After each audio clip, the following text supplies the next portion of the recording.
नमस्कार, मनी मंत्र में आपका स्वागत है। मैं हूं पंकज पचौरी। मनी मंत्र में आज हम बात करेंगे आपके माल की। जी हां, आप हर तरीके से माल जो है बाजार से खरीद सकते हैं, चाहे वो छोटी दुकान हो, चाहे बड़ी दुकान हो, चाहे मॉल हो। और अब देश में विदेशों की तरह ही डायरेक्ट सेलिंग का प्रचलन जो है धीरे धीरे बढ़ता जा रहा है।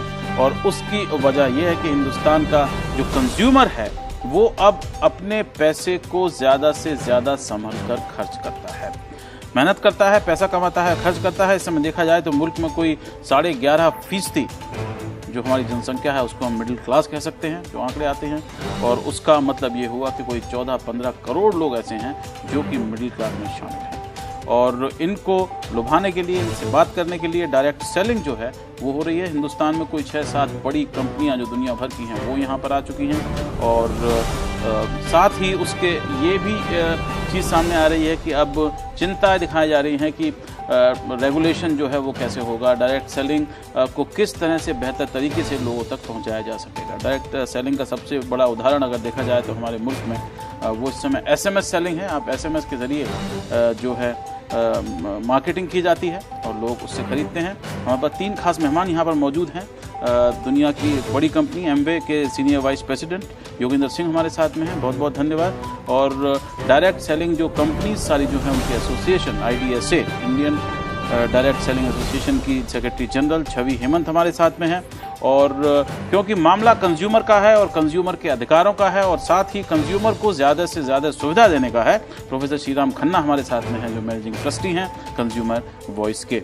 अगर हम इस समय उठा के देखें तो हिंदुस्तान जो कि इतना बड़ा देश है वहाँ पर डायरेक्ट सेलिंग जो है वो उतनी ज़्यादा नहीं होती है। इस समय हिंदुस्तान का जो कंज्यूमर मार्केट है दुनिया का कोई 11वां या 12वां सबसे बड़ा कंज्यूमर मार्केट कहलाता है। लेकिन अगर डायरेक्ट सेलिंग की हम बात करें तो हिंदुस्तान का नंबर जो है वो 25-26 के आसपास आता है। हम देख सकते हैं, आप जल्दी से देखिए 2003 से अगर हम ये दुनिया की जो डायरेक्ट सेलिंग है उसका उस पर नज़र डालें टोटल, तो आप समझ सकते हैं कि कितनी ज़्यादा इसमें तरक्की पिछले दिनों में जब से हुई है, जब से इंटरनेट और कम्युनिकेशन जो हैं वो बेहतर हो गए हैं।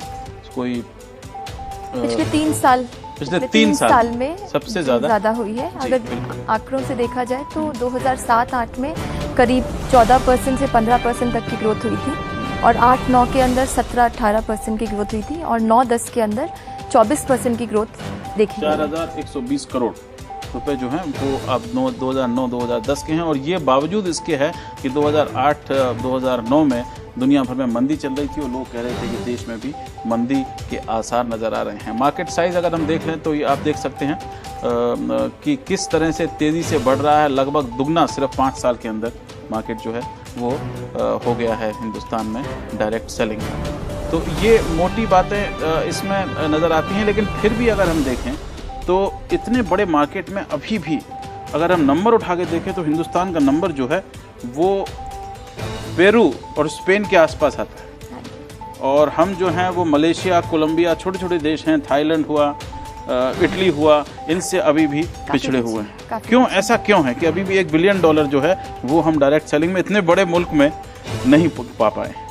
सबसे बड़ी बात जो ये है कि एक डेफिनेशनल क्लैरिटी, परिभाषा जो डायरेक्ट सेलिंग की है वो हमारे देश में क्लियर नहीं है। जैसे कि कैटलॉग सेल्स हो गया, door to door sales, direct selling, internet sales, इस सबको लोग सोचते हैं कि ये डायरेक्ट सेलिंग है, लेकिन वो डायरेक्ट सेलिंग नहीं है। डायरेक्ट सेलिंग की जो परिभाषा है वो इस हिसाब से है कि जो भी कुछ आप बेचना चाहें वो आपस में मिलकर घर में या घर के बाहर किसी भी ऐसी जगह पर जहाँ पे भी फिक्स दुकान नहीं हो, जहाँ पे परमानेंट रिटेल स्ट्रक्चर नहीं हो, वहाँ पर ये इसका आदान प्रदान, लोगों से बातचीत। कई बार ये जो सेल होती है ये उस हिसाब से होती है कि कोई पार्टी प्लान रखा जाता है तो औरतें इकट्ठी होती हैं, वहाँ पे भी सबसे बड़ा उदाहरण है हिंदुस्तान में, तो वहाँ पर भी सेल होती है। और जहाँ तक देखा जाए कि इन आंकड़ों में काफ़ी सारे जो हैं महिलाएं इसके अंदर इन्वॉल्व हैं, महिलाएं इसमें इन्वॉल्व हैं, करीब 70% महिलाएं हैं इस पूरी डायरेक्ट सेलिंग के अंदर। तो जो हम IDSA, Indian direct selling association जो रिप्रेजेंट कर रहा है वो डायरेक्ट सेलिंग को रिप्रेजेंट कर रहा है जहाँ पे एक दूसरे से मिलकर बातचीत कर प्रोडक्ट की बिक्री होती है।